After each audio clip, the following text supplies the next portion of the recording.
दोस्तों आप सभी को राधे राधे। आज हम सीटेट का प्रीवियस ईयर का पेपर देखेंगे जो कि आपकी परीक्षा के लिए बहुत ही हेल्पफुल होगा। तो स्टार्ट करते हैं। कक्षा में अर्थपूर्ण अधिगम को प्रोत्साहित करने के लिए अध्यापिका को क्या करना चाहिए? इसका राइट आंसर है सी, पहला और तीसरा। विद्यार्थियों की सहायता करनी चाहिए कि वे अपने मनोभावों को और अपेड़ों को सुव्यवस्थित कर पाएं। विद्यार्थियों में संवाद और परिचर्चा को प्रोत्साहित करना चाहिए जिससे वे बहुपरिप्रेक्ष्य करने में सशक्त हों। अगला प्रश्न देखेंगे। प्रतिकूल परिस्थितियों और वंचित पृष्ठभूमि वाले अधिगमकर्ताओं को संबोधित करने के लिए निम्नलिखित में से कौन सी पद्धति प्रभावशाली पद्धति नहीं है? दोस्तों इसका राइट आंसर है डी, अधिगमकर्ताओं को विद्यालय के बाहर ट्यूशन पढ़ने के लिए कहना, जिससे कि अध्यापक को उन पर अधिक ध्यान न देना पड़े। अगला प्रश्न देखेंगे दूसरा। बच्चों के अधिगम में शारीरिक स्वास्थ्य और सांवेगिक अवस्था की एक महत्वपूर्ण भूमिका है। डी इसका राइट आंसर है। कक्षा में प्रभावशाली अधिगम के लिए सहयोगिक वातावरण की रचना करनी चाहिए बजाय प्रतिस्पर्धी वातावरण के। सी इसका राइट आंसर है, सहयोगिक और प्रतिस्पर्धी। अगला प्रश्न देखेंगे। निम्नलिखित में से कौन सा उदाहरण विद्यार्थियों को अधिगम के लिए अप्रेरित करने के लिए प्रभावशाली पद्धति है? दोस्तों इसका राइट आंसर है विद्यार्थियों को पाठ उपलब्ध कराना, विशेषकर जब विद्यार्थी कोई नया कौशल सीख रहा हो।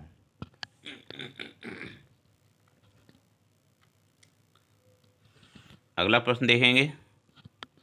बच्चों के चिंतन के विषय में निम्नलिखित में से कौन सा कथन सही नहीं है? दोस्तों इसका राइट आंसर है डी, बच्चे प्रत्ययों को स्वयं नहीं सोच सकते और अध्यापक की मूल भूमिका उन्हें जानकारी उपलब्ध कराना है। तो इसका राइट आंसर है डी, बाकी ऑप्शन सारे करेक्ट हैं बच्चों के चिंतन के विषय में। यह चिंतन के विषय में सही नहीं है। अगला प्रश्न देखेंगे। अधिगम एक जटिल और सक्रिय प्रक्रिया है। सी इसका राइट आंसर है जटिल और सक्रिय। अपनी कक्षा में अर्थपूर्ण अधिगम को सुसाध्य बनाने के लिए अध्यापिका को अपनी कक्षा में सामाजिक, सांस्कृतिक, धार्मिक और भाषीय व्यवस्था को समझना चाहिए। ये इसका राइट आंसर है, समझना। एक प्रगतिशील कक्षा में अध्यापिका अपनी शिक्षा शास्त्र व आकलन की विधियों को विद्यार्थियों की व्यक्तिगत जरूरतों के अनुसार परिवर्तित करती है। डी इसका राइट आंसर है, प्रगतिशील कक्षा। अगला प्रश्न देखेंगे। बच्चों का विद्यालय में असफल होना, डी इसका राइट आंसर है।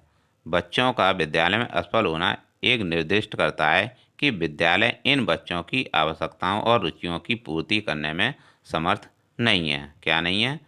विद्यालय बच्चों की आवश्यकताओं की और रुचियों की पूर्ति करने में समर्थ नहीं है।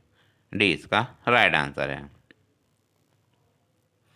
बच्चों में एक दूसरे को पढ़ाने और सहायता करने से, दोस्तों इसका राइट आंसर क्या होगा? सी इसका राइट आंसर है। बच्चे स्वयं की चिंतन प्रक्रिया पर आक्षेप कर सकते हैं और संज्ञानात्मक क्रियाकलाप के उच्च स्तर पर पहुंच सकते हैं। अगला प्रश्न देखेंगे। बच्चों के सामाजिकरण में विद्यालय एक द्वितीयक कारक है। कैसा कारक है? द्वितीयक कारक है विद्यालय। अगला प्रश्न देखेंगे। निम्नलिखित में से किस मनोवैज्ञानिक ने प्रस्तावित किया कि बच्चों का चिंतन गुणात्मक रूप से वयस्कों की अपेक्षा अलग होता है? दोस्तों यह कथन है जीन पियाजे का।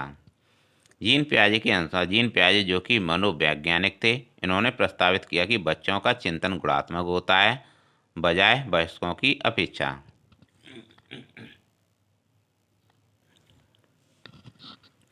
विकास के विषय में निम्नलिखित में से कौन सा कथन सही नहीं है? दोस्तों कौन सा कथन सही नहीं है? सी इसका राइट आंसर है, जो कि सही नहीं है। बच्चों के विकास में बहुत सी सांस्कृतिक व्यवस्थाएं होती हैं। कैसी होती हैं? बहुत सी सांस्कृतिक व्यवस्थाएं होती हैं बच्चों के विकास के विषय में। अगला देखेंगे।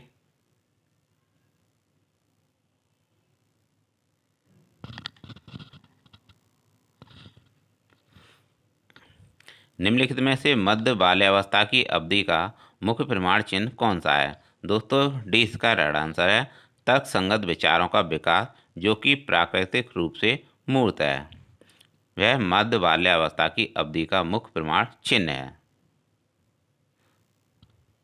जीन पियाजे के अनुसार बच्चे अमूर्त संक्रियात्मक अवस्था में, दोस्तों राइट आंसर बताइए क्या होगा। इसका राइट आंसर है सी, परकल्पित निगमनात्मक तर्क और प्रतिज्ञप्ति चिंतन करने में समर्थ होते हैं। तो दोस्तों याद रखिएगा कि जीन पियाजे के अनुसार बच्चे अमूर्त संक्रियात्मक अवस्था में परकल्पित निगमनात्मक तर्क और प्रतिज्ञप्ति चिंतन करने में समर्थ होते हैं।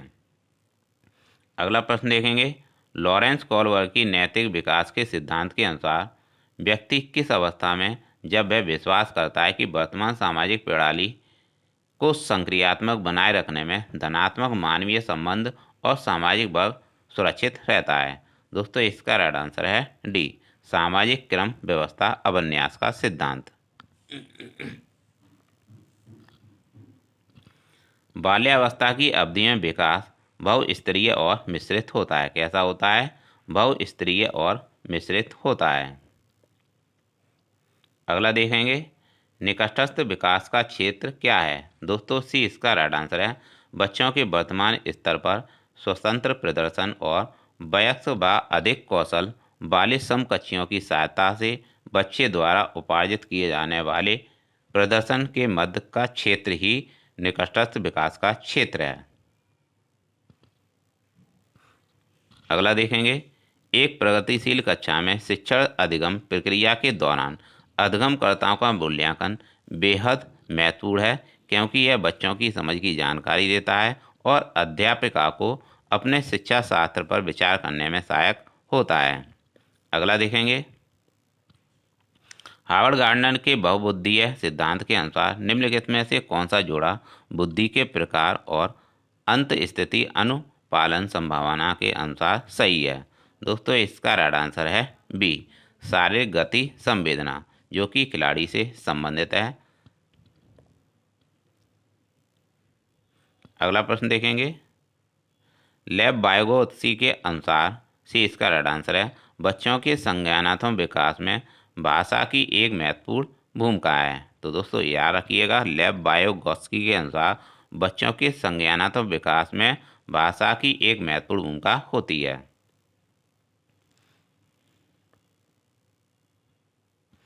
बाल केंद्रित कक्षा वह है जिसमें अध्यापक लचीला है और प्रत्येक बच्चे की व्यक्तिगत आवश्यकताओं को पूरा करता है। तो दोस्तों याद रखिए, बाल केंद्रित कक्षा किसे कहते हैं?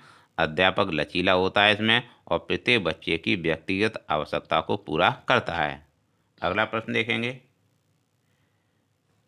किस मनोवैज्ञानिक के अनुसार बच्चों के संज्ञानात्मक विकास में सांस्कृतिक उपकरण की महत्वपूर्ण भूमिका निभाते हैं? दोस्तों इसका राइट आंसर है, बताइए क्या है? इसका राइट आंसर है लेव वाइगोत्स्की। लेव वाइगोत्स्की के अनुसार, जो कि मनोवैज्ञानिक थे, बच्चों के संज्ञानात्मक विकास में सांस्कृतिक उपकरण एक महत्वपूर्ण भूमिका निभाते हैं।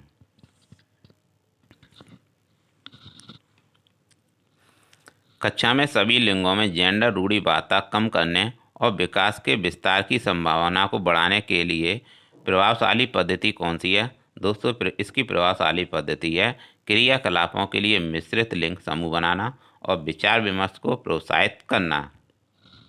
भी इसका राइट आंसर है।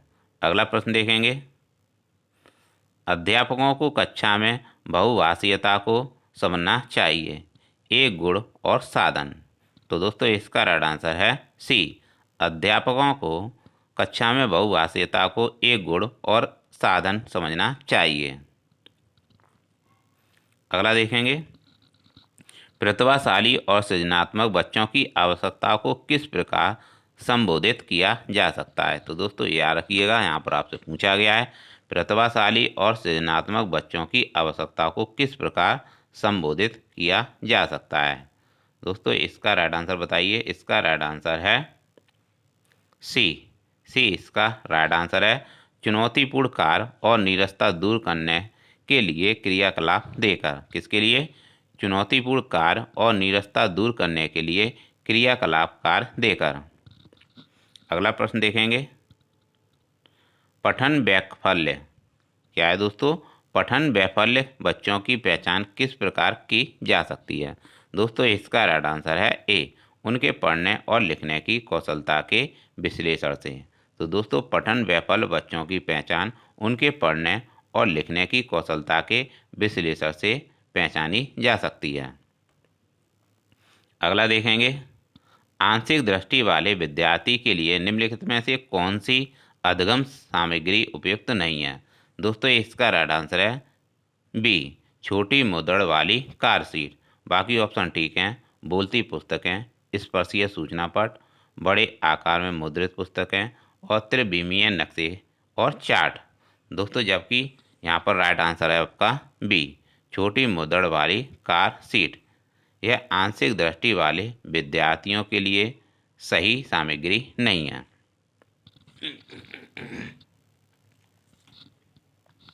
समावेशी शिक्षा के पीछे अंतर्निहित विचार है। दोस्तों समावेशी शिक्षा दार्शनिकता की सभी बच्चों को नियमित विद्यालय में समान शिक्षा पाने का अधिकार है। किसके तहत? समावेशी शिक्षा के तहत। दोस्तों समावेशी दोबारा से बता देता हूँ, समावेशी शिक्षा के पीछे अंतर्निहित विचार क्या है? दार्शनिकता की सभी बच्चों को नियमित विद्यालय में समान शिक्षा पाने का अधिकार है। दोस्तों इसका राइट आंसर है बी। दोस्तों अगला प्रश्न देखेंगे, चोल मंदिर धार्मिक, सामाजिक और सांस्कृतिक जीवन के केंद्र थे। अगला है, चोल काश प्रतिमा देवी देवताओं की थी और कुछ प्रतिमाएं भक्तों की भी थीं। तो दोस्तों इसका राइट आंसर बताइए क्या है? इसका राइट आंसर है बी, पहला और दूसरा दोनों सही हैं, किंतु पहला सही स्पष्टीकरण दूसरे का नहीं है। तो दोस्तों याद रखिएगा, यहाँ पर आपसे पूछा गया था चोल मंदिर धार्मिक, सामाजिक, सांस्कृतिक जीवन के केंद्र थे और दूसरा कथन है चोल कांस्य प्रतिमाएं देवी देवताओं की थीं पर कुछ प्रतिमाएं भक्तों की भी थीं। और इसका राइट आंसर है बी, पहला और दूसरा दोनों सही हैं किंतु पहले का सही स्पष्टीकरण दूसरा नहीं है। तो इसका राइट आंसर है बी। अगला प्रश्न देखेंगे, दिल्ली के सुल्तानों के समय तवारीख के लेखकों ने जन्मसिद्ध अधिकार और लिंग भेद पर आधारित आदर्श समाज व्यवस्था बनाए रखने के लिए सलाह दी। दोस्तों इसका राइट आंसर बताइए क्या है? इसका राइट आंसर है दोस्तों सी, पहला सही है किंतु दूसरा गलत है। पहला सही है किंतु दूसरा गलत है। दिल्ली के सुल्तानों के समय तवारीख के लेखकों ने जन्मसिद्ध अधिकार और लिंग भेद पर आधारित आदर्श समाज व्यवस्था बनाए रखने के लिए सलाह दी। और दूसरा कथन में था कि उनके विचारों से सारे लोग सहमत होते थे। तो दोस्तों इसका पहला कथन सही है बल्कि दूसरा कथन गलत है। अगला देखेंगे, रजिया ने अपने अभिलेखों में अपना नाम पुरुषों जैसा लिखकर अपने पुरुष होने का भ्रम पैदा किया। और दूसरा कथन है तवारीख के लेखकों ने सामाजिक तथा लिंग भेद को आधार बनाकर यह तर्क दिया कि पुरुष स्त्रियों की तुलना में श्रेष्ठ होते हैं। दोस्तों इसका राइट आंसर बताइए। इसका राइट आंसर है दोस्तों डी। इसका राइट आंसर है। पहला कथन गलत है। रजिया ने अपने अभिलेखों में अपना नाम पुरुषों जैसा लिखकर अपने पुरुष होने का भ्रम पैदा किया था, यह कथन गलत है। जबकि कथन दूसरा, तवारीख के लेखकों ने सामाजिक तथा लिंग भेद को आधार बनाकर यह तर्क दिया कि पुरुष स्त्रियों की तुलना में श्रेष्ठ होते हैं, यह कथन ठीक है। अगला प्रश्न देखेंगे,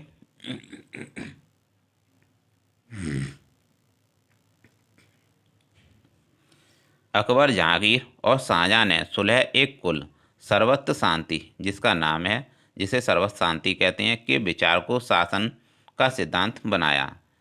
दूसरा कथन है विभिन्न धर्मों से जुड़े हुए व्यक्तियों के साथ विचार विमर्श से अकबर की समझ बनी कि जो विद्वान धार्मिक रीति और मतान्धा पर बल देते हैं वे अक्सर कट्टर होते हैं। तो दोस्तों इसका राइट आंसर है ए, पहला और दूसरा दोनों सही हैं और पहले का सही स्पष्टीकरण है दूसरा।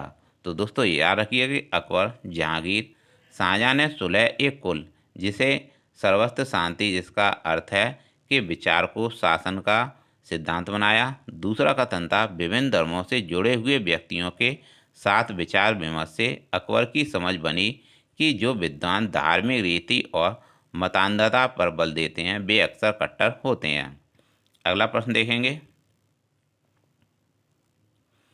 दिल्ली के सुल्तानों और मुगलों के काल में श्रेणीबद्ध समाज ज़्यादा सरल हो गया। दूसरा कथन है जनजातीय समाज कई असमान वर्गों में विभाजित नहीं था। दोस्तों इसका राइट आंसर है डी। डी इसका राइट आंसर है। पहला गलत है किंतु दूसरा सही है। तो दोस्तों पहला कथन गलत है। दिल्ली के सुल्तानों और मुगलों के काल में श्रेणीबद्ध समाज ज़्यादा सरल हो गया, जबकि यह कथन गलत है और दूसरा कथन सही है। जनजातीय समाज कई असमान वर्गों में विभाजित नहीं था। अगला देखेंगे प्रश्न।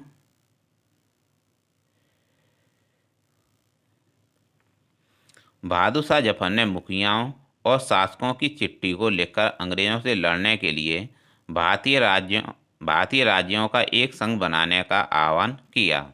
दूसरा कथन है बहादुर शाह जफर ने 1857 की बगावत को अपना समर्थन देने के फैसले ने स्थिति रातों रात पीड़ित बगावतियों के पक्ष में बदल दी। दोस्तों इसका राइट आंसर बताइए क्या है। इसका राइट आंसर है ए। पहला और दूसरा दोनों सही हैं एवं पहला और दूसरे ने दो को सुनिश्चित किया है, पहले ने दूसरे को सुनिश्चित किया है। तो दोस्तों याद रखिएगा कि बहादुर शाह जफर ने मुखियाओं और शासकों को चिट्ठी लिखकर अंग्रेजों से लड़ने के लिए भारतीय राज्यों का एक संघ बनाने का आह्वान किया।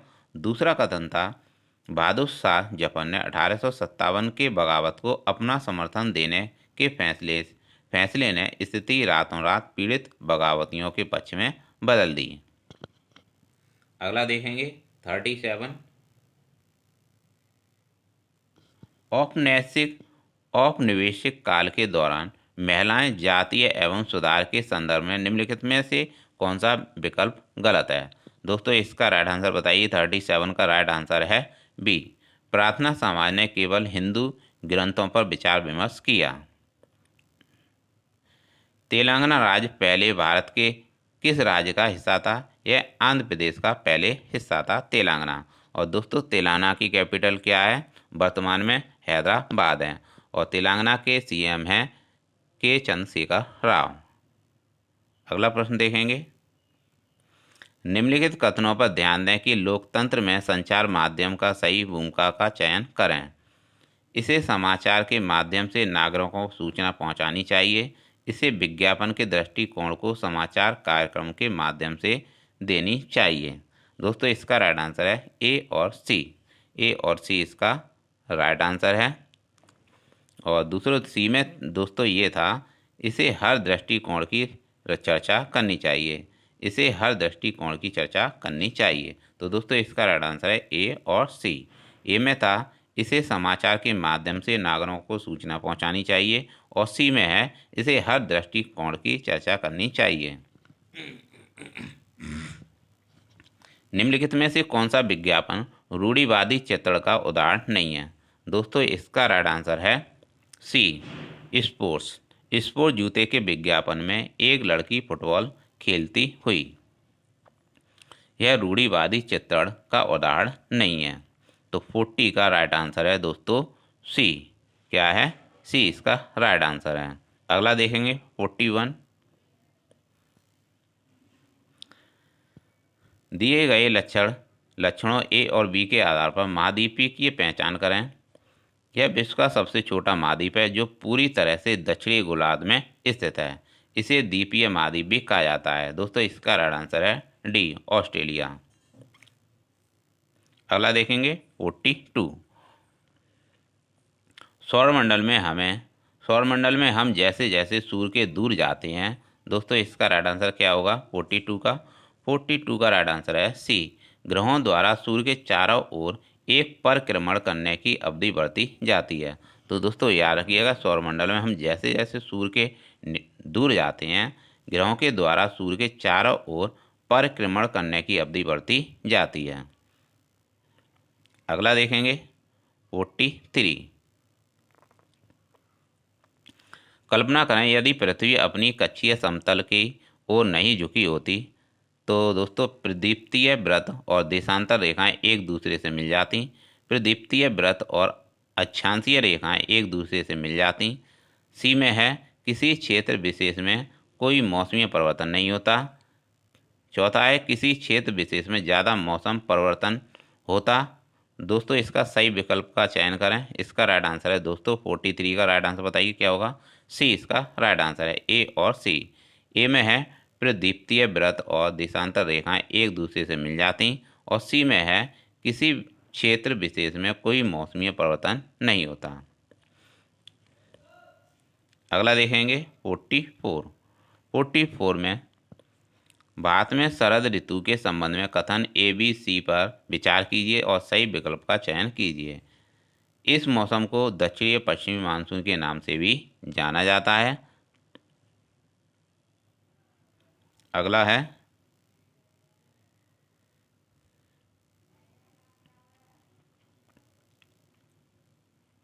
इस मौसम में पवन बंगाल की खाड़ी तथा अरब सागर में स्थल की ओर बहती हैं। यह मौसम मानसून के आने तथा आगे बढ़ने का मौसम है। दोस्तों इसका राइट आंसर बताइए क्या होगा। 44 का राइट आंसर है बी। बी इसका राइट आंसर है। ए बी और सी सभी ऑप्शन गलत हैं। अगला देखेंगे 45। निम्नलिखित में से कौन सी नदियां सुंदरवन डेल्टा का निर्माण करती हैं। इसका राइट आंसर बताइए। 45 का क्या राइट आंसर होगा। इसका राइट आंसर है सी, गंगा एवं ब्रह्मपुत्र नदियां सुंदरवन डेल्टा का निर्माण करती हैं, गंगा और ब्रह्मपुत्र नदी। आगे देखेंगे दिए गए लक्षण ए और बी के आधार पर वायुमंडलीय परत की पहचान करें। अंतरिक्ष में प्रवेश करने वाले उल्का पिंड इस परत में आने पर जल जाते हैं। इस परत में बढ़ती ऊंचाई के साथ तापमान घटता है। दोस्तों इसका राइट आंसर बताइए। 46 का क्या होगा। ए इसका राइट आंसर है मध्य मंडल। मध्य मंडल में ये क्रियाएं होती हैं। अंतरिक्ष में प्रवेश करने पर उल्का पिंड इस परत में आने पर जल जाते हैं, वह कहलाता है मध्य मंडल। इस परत में बढ़ती ऊंचाई के साथ तापमान घटता है, यह कहलाता है मध्य मंडल। आतपन का संबंध है। दोस्तों बताइए आतपन का क्या संबंध है। 47 का राइट आंसर क्या होगा। ए इसका राइट आंसर है। सूर्य ऊर्जा के साथ आतपन का संबंध है। अगला देखेंगे 48। उचित विकल्पों के साथ निम्नलिखित का मिलान कीजिए। दोस्तों इसका राइट आंसर है डी इसका राइट आंसर है। 48 का डी इसका राइट आंसर है। शंकुधारी वन नरम काष्ठ वाले सदाबहार वृक्ष हैं और भूमध्य सागरीय वनस्पति महाद्वीपों का पश्चिमी एवं दक्षिणी पश्चिमी किनारा है। दोस्तों सी का है उष्णकटिबंधीय सदाबहार वन दृढ़ काष्ठ वाले वृक्ष होते हैं। तो दोस्तों याद रखिएगा उष्णकटिबंधीय सदाबहार वन दृढ़ काष्ठ वाले वृक्ष होते हैं। अगला है शीतोष्ण सदाबहार वन महाद्वीपों का पूर्वीय किनारा है। अगला देखेंगे दिए गए कथनों पर ध्यान दें कि उचित विकल्पों का चयन करें। कथन ए में बताया गया है सहारा रेगिस्तान का समय में पूर्णतः हरा भरा मैदान था। यहाँ पर पूछा गया है कि सहारा रेगिस्तान का समय में पूर्णतः हरा भरा मैदान था। कथन बी में है सहारा की गुफाओं से प्राप्त चित्र नदियाँ, मगर, हाथी, शेर, पशु तथा बकरियाँ दर्शाते हैं। क्या दर्शाते हैं। दोस्तों इसका राइट आंसर है बताइए। 49 का राइट आंसर है ए और बी दोनों सही हैं। तो दोस्तों याद रखिएगा कि सहारा रेगिस्तान के समय में पूर्णतः हरा भरा मैदान था और सहारा की गुफाओं से प्राप्त चित्र नदियाँ, मगर, हाथी, शेर, पशु तथा बकरियाँ दर्शाते हैं। अगला देखेंगे 50 का प्रश्न देखेंगे। डॉल्फिन के बारे में दिए गए ए बी सी कथनों पर विचार कीजिए और सही विकल्प का चयन कीजिए। डॉल्फिन गंगा और ब्रह्मपुत्र नदियों के अलवड़ जल में डॉल्फिन पाई जाती है। डॉल्फिन अभयारण्य बिहार राज्य में अवस्थित है और डॉल्फिन की उपस्थिति से जल की शुद्धता का पता चलता है। दोस्तों इसका राइट आंसर बताइए। 50 का राइट आंसर क्या होगा। इसका राइट आंसर है सी। तीनों कथन सही हैं, तीनों ऑप्शन सही हैं। गंगा और ब्रह्मपुत्र नदी के अलवड़ जल में डॉल्फिन पाई जाती है। डॉल्फिन अभयारण्य बिहार राज्य में स्थित है और डॉल्फिन की उपस्थिति से जल की शुद्धता का पता चलता है। अगला देखेंगे 51। बायोगैस अनिवार्य रूप से निम्न में से किन का मिश्रण है। दोस्तों इसका राइट आंसर बताइए। 51 का राइट आंसर है सी, मीथेन और कार्बन डाइऑक्साइड। बायोगैस अनिवार्य रूप से निम्न में से किसका मिश्रण है? मीथेन और कार्बन डाइऑक्साइड का। अगला है 52। संसाधन के बारे में ए और बी पर विचार करें और सही उत्तर का चयन करें। सभी संसाधनों का आर्थिक मूल्य होता है। सभी संसाधनों का आर्थिक मूल्य होता है। समय और प्रौद्योगिकी दो महत्वपूर्ण कारक हैं जो पदार्थों को संसाधन में परिवर्तित कर सकते हैं। दोस्तों इसका राइट आंसर बताइए क्या होगा? इसका राइट आंसर क्या होगा? 52 का राइट आंसर बताइए क्या होगा? 52 का राइट आंसर है सी। ए गलत है परंतु बी सही है, जबकि बी ऑप्शन सही है। समय और प्रौद्योगिकी दो महत्वपूर्ण कारक हैं जो पदार्थों को संसाधन में परिवर्तित कर सकते हैं। अगला देखेंगे 53। निम्न में से ऊर्जा के परंपरागत स्रोत के समूह की पहचान कीजिए।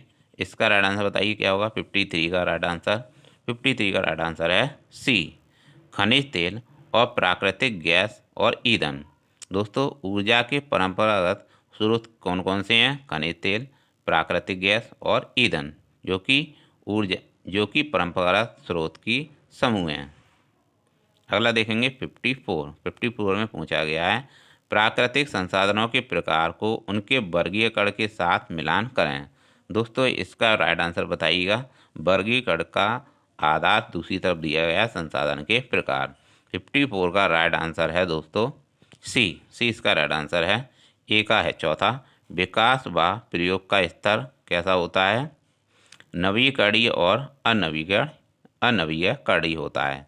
दूसरा है उद्गम का तीसरा ऑप्शन है सर्वव्यापक और स्थानिक। वितरण का संबंध है दूसरे से, जैव और अजैव। और भंडार का संबंध है वास्तविक और संभाव्य। किससे है? वास्तविक और संभाव्य संसाधन के प्रकार से है। 55 देखेंगे। लगभग 12,000 साल पहले भारत में कई क्षेत्रों में गर्मी बढ़ने के कारण घास वाले मैदान बनने लगे।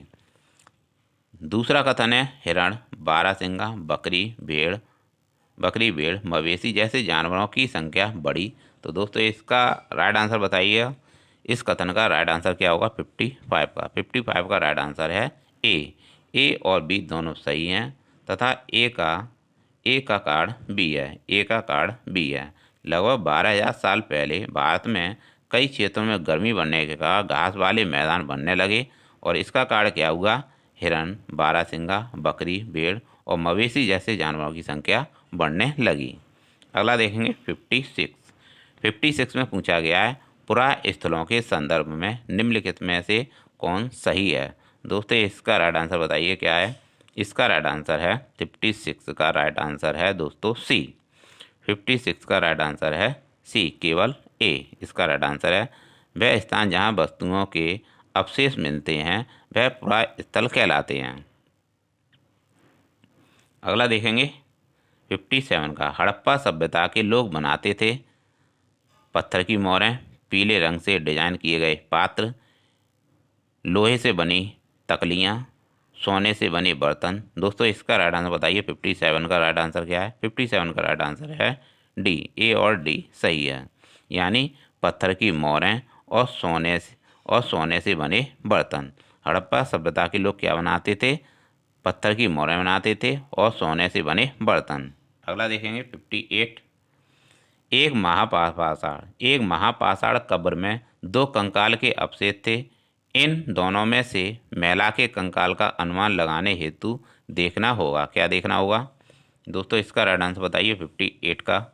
हड्डियों की संरचना, कंकालों के साथ मिले आभूषण, कंकालों के आकार, कंकालों के साथ मिले खाना पकाने के बर्तन। तो दोस्तों इसकी पहचान आप कैसे करेंगे? यहाँ पर आपसे पूछा गया था कि एक महापाषाण कब्र में 2 कंकालों के अवशेष मिले थे।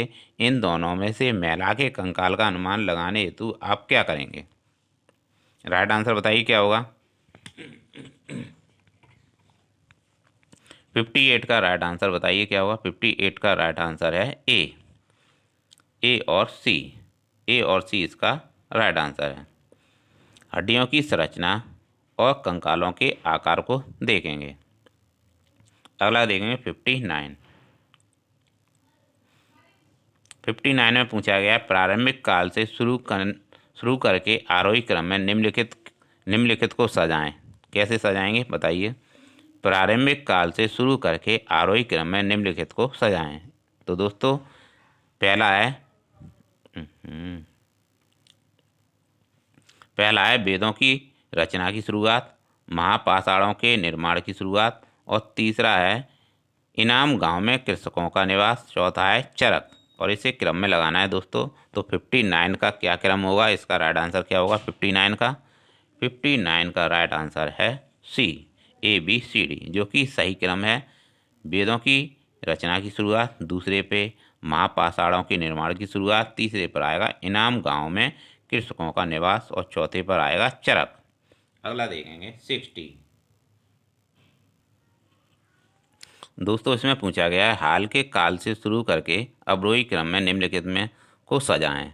तो दोस्तों इसका राइट आंसर बताइए कैसे सजाएंगे। लोहे के प्रयोग में बढ़ोतरी, नगर आज सिक्के, उपमहाद्वीप में लोहे के प्रयोग की शुरुआत, और अराकी मैडू पत्तन में बसना, और संगम साहित्य की रचना की शुरुआत। 60 का राइट आंसर है ABCD, जो कि सही क्रम है।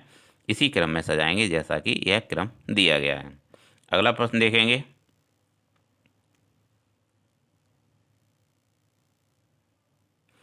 अध्याय के अंत में दिए गए प्रश्नों के बारे में निम्नलिखित में से कौन सा कथन सही है। ये विद्यार्थियों की अवधारणाओं को अपने शब्दों में बताने और मुद्दों पर वाद विवाद करने के लिए प्रेरित करता है। प्रोजेक्ट कार्य तुलना और विभेद करना अध्याय के अंत में दिए गए प्रश्नों के प्रकार हैं। ये अधिगमकर्ताओं में कक्षा में पहले पढ़ाई गई अवधारणा की समझ विस्तृत करता है। दोस्तों इसका राइट आंसर बताइए। 61 का राइट आंसर है सी, ABC सही है। ABC सही है, राइट आंसर है सी। अगला देखेंगे 62 में सामाजिक और राजनीतिक जीवन की पाठ्य पुस्तकों में राइट आंसर बताइए दोस्तों। सामाजिक और राजनीतिक जीवन की पाठ्य पुस्तकों में सामाजिक और राजनीतिक मुद्दों की परिभाषाएं और विवरण दिया गया है। संस्थाएं और प्रक्रियाओं को ऐसे चित्रित किया गया है जैसे कि वे उसी तरह कार्यान्वित जैसा संविधान में उनकी कल्पना की गई है। लोगों व क्षेत्रों से जुड़े विभिन्न ठोस उदाहरणों को प्रस्तुत किया गया है। दोस्तों इसका राइट आंसर है दोस्तों बी, इसका राइट आंसर है। ABC तीनों सही हैं। अगला है 63 का। डॉक्टर भीमराव अंबेडकर के कोरेगांव जाते हुए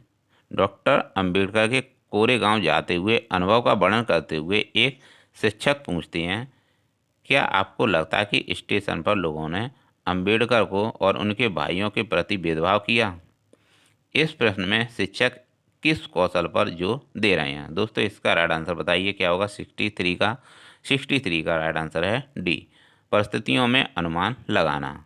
इसका राइट आंसर है परिस्थितियों में अनुमान लगाने पर जोर दे रहे हैं।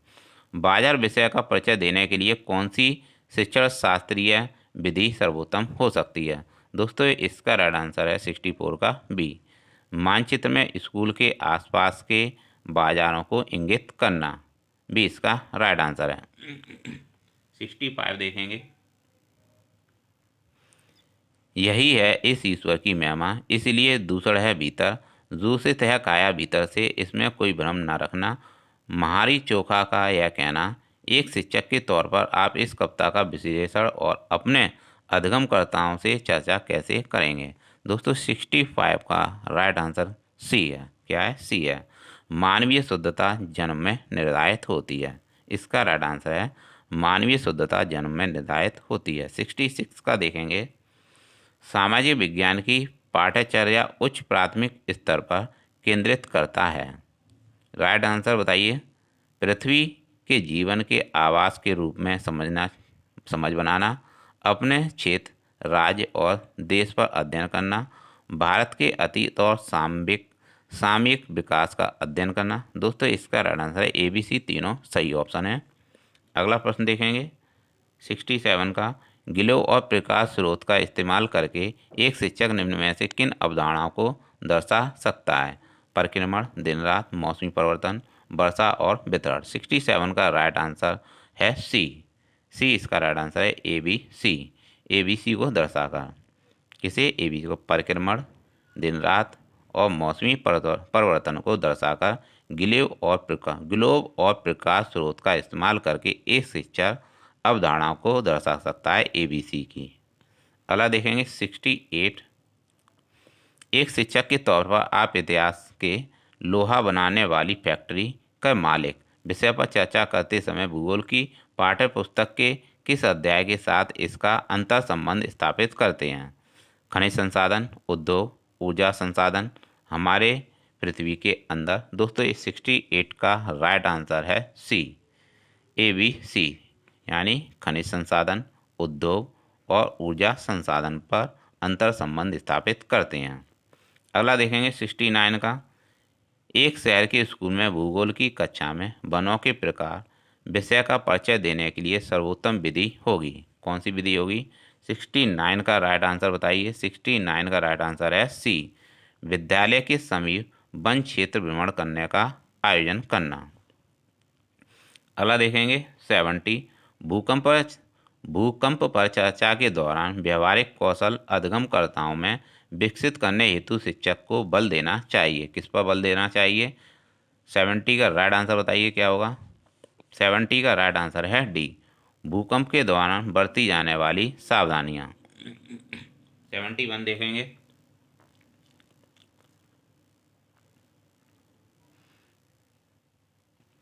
तवा बांध क्षेत्र के स्थानीय लोग 1990 के दशक में अपने जीवन यापन से जुड़े कौन से अधिकार के लिए संगठित हुए? दोस्तों इसका राइट आंसर बताइए। 71 का राइट आंसर है डी, मछली पकड़ने का अधिकार।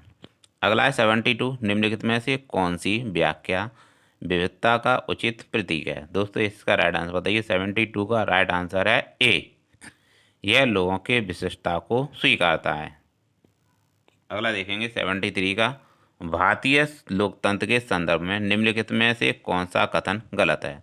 दोस्तों 73 का राइट आंसर है, 73 का राइट आंसर बताइए। सी इसका राइट आंसर है। भारतीय जनता का एक छोटा हिस्सा भारतीय स्वतंत्रता से पहले भी मतदान कर सकता था। अगला देखेंगे 74 का। भारत में ग्राम पंचायत कितने वर्षों के कार्यकाल के लिए चुना जाता है? बताइएगा, भारत में ग्राम पंचायत कितने वर्षों के कार्यकाल के लिए चुना जाता है? 74 का राइट आंसर बताइए क्या होगा? सी इसका राइट आंसर है, 5 साल के लिए चुना जाता है। पुलिस थाने के प्रभारी का पदनाम क्या है? 75 का राइट आंसर बताइए क्या होगा? इसका राइट आंसर दोस्तों सी, स्टेशन हाउस अफसर। क्या कहते हैं? पुलिस थाने के प्रभारी का पदनाम होता है स्टेशन हाउस अफसर। 76। हिंदू उत्तराधिकार अधिनियम में लाए गए 2005 के संशोधन के निम्नलिखित में से क्या मुहैया करवाया? दोस्तों इसका राइट आंसर बताइएगा। 76 का राइट आंसर है डी, महिलाओं का पारिवारिक संपत्ति में बराबर हिस्सेदारी का अधिकार। भारतीय संविधान की व्याख्या का अंतिम अर्थ निर्णायक किसे माना जाता है? 77 का राइट आंसर है ए, न्यायपालिका। भारतीय संविधान की व्याख्या का अंतिम अर्थ निर्णायक न्यायपालिका को माना जाता है। अत्याचार निवारण अधिनियम 1989 को निम्नलिखित में से कौन से समुदाय को न्याय दिलाने के लिए पारित किया गया था? दोस्तों इसका राइट आंसर बताइए। 78 का राइट आंसर है ए, आदिवासी एवं दलित। आदिवासी एवं दलित समुदाय को न्याय दिलाने के लिए पारित किया गया था अधिनियम 1989। 79 है। ऐसी राजनीतिक व्यवस्था जिसमें एक से ज़्यादा स्तर की सरकार हो उसे कहा जा सकता है। 79 का राइट आंसर बताइएगा क्या होगा? बी इसका राइट आंसर है, संघवाद कहा जा सकता है। अगला देखेंगे 80। निम्नलिखित में से कौन सी नीति सामाजिक न्याय को प्रोत्साहित करती है? दोस्तों इसका राइट आंसर बताइए क्या होगा? सरकारी नौकरियों में सूचीगत दलित जात के उम्मीदवार को आरक्षण देना, न्यूनतम मेहनताना कानून पारित करना। इसका राइट आंसर क्या होगा? 80 का ए इसका राइट आंसर है, ए और बी दोनों सही हैं। 81 देखेंगे दोस्तों। नई दिल्ली के वस्तु शैली की चर्चा में एक शिक्षक को केंद्रित करना चाहिए। यहाँ पर बताइए इसका राइट आंसर क्या होगा? 81 का राइट आंसर है बी इसका राइट आंसर है। कैसे यह ब्रिटिश महत्ता और विस्मय का भाव पैदा करता है। दोस्तों यहाँ पर आपसे पूछा गया था नई दिल्ली के वास्तुशैली की चर्चा में एक शिक्षक को केंद्रित करना चाहिए। बी इसका राइट आंसर है। कैसे यह ब्रिटिश महत्ता और विस्मय का भाव पैदा करता है। अगला प्रश्न देखेंगे 82 में पूछा गया है इतिहास शिक्षण का उद्देश्य केंद्रित होना चाहिए। क्या होना चाहिए? इतिहास शिक्षण का उद्देश्य केंद्रित क्या होना चाहिए? 82 का राइट आंसर बताइए क्या होगा। ए इसका राइट आंसर है। उन मुद्दों की पहचान करना जो वर्तमान में भी प्रासंगिक हैं। कैसे हैं? जो वर्तमान में भी प्रासंगिक हैं। अगला देखेंगे 83 में पूछा गया है समसामयिक मुद्दों को सामाजिक विज्ञान की कक्षा में लाने के क्या उद्देश्य होने चाहिए।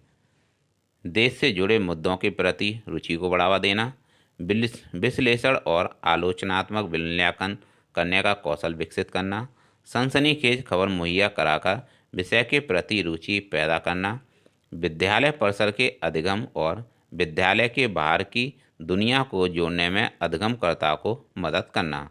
दोस्तों इसका राइट आंसर बताइए क्या होगा। 83 का राइट आंसर है डी। ए, बी और डी सही हैं, बाकी गलत हैं। ए में है देश से जुड़े मुद्दों के प्रति रुचि को बढ़ावा देना, और बी में है विश्लेषण और आलोचनात्मक मूल्यांकन करने का कौशल विकसित करना, जबकि डी में है विद्यालय परिसर के अधिगम और विद्यालय के बाहर की दुनिया को जोड़ने में अधिगमकर्ता की मदद करना, जो कि समसामयिक मुद्दों को सामाजिक विज्ञान की कक्षा में लाने के मुख्य उद्देश्य हैं।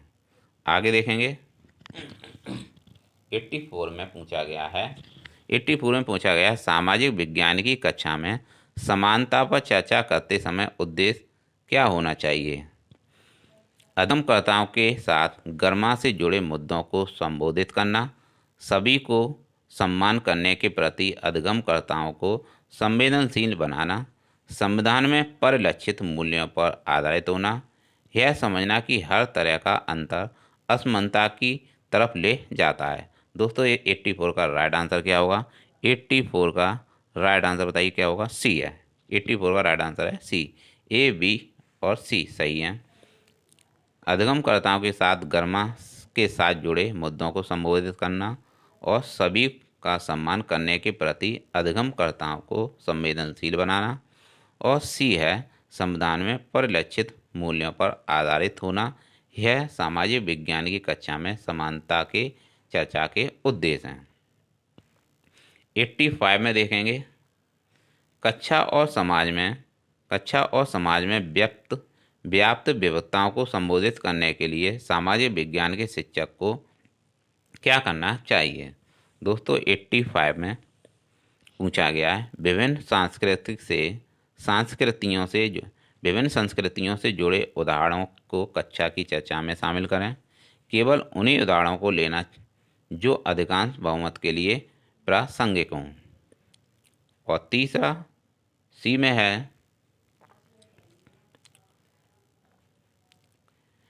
है अपने व्यक्तिगत अनुभवों को कक्षा में साझा करने के लिए विद्यार्थियों को प्रेरित करें। दोस्तों इसका राइट आंसर बताइए। 85 का राइट आंसर है सी। ए और सी सही हैं। सामाजिक विज्ञान में आकलन को बल देना चाहिए। किस पर बल देना चाहिए। 86 का राइट आंसर बताइए क्या होगा। 86 का राइट आंसर है बी। अपने अधिगम को विभिन्न दैनिक परिस्थितियों से जोड़ने की अधिगमकर्ताओं की क्षमता का मूल्यांकन करना।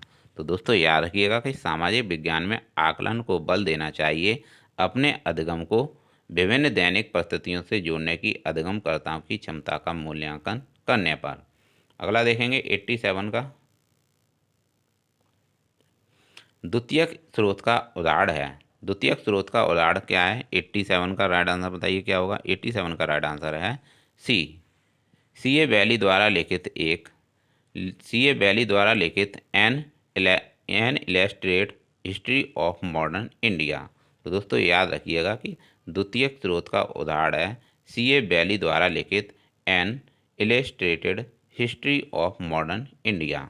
अगला प्रश्न देखेंगे 88 औपनिवेशिक भारत में स्त्री शिक्षा पर चर्चा करने के लिए विद्यार्थी निम्न आत्मकथाओं में से किसको संदर्भित करा सकते हैं, किसको संदर्भित कर सकते हैं? दोस्तों इसका राइट आंसर बताइएगा।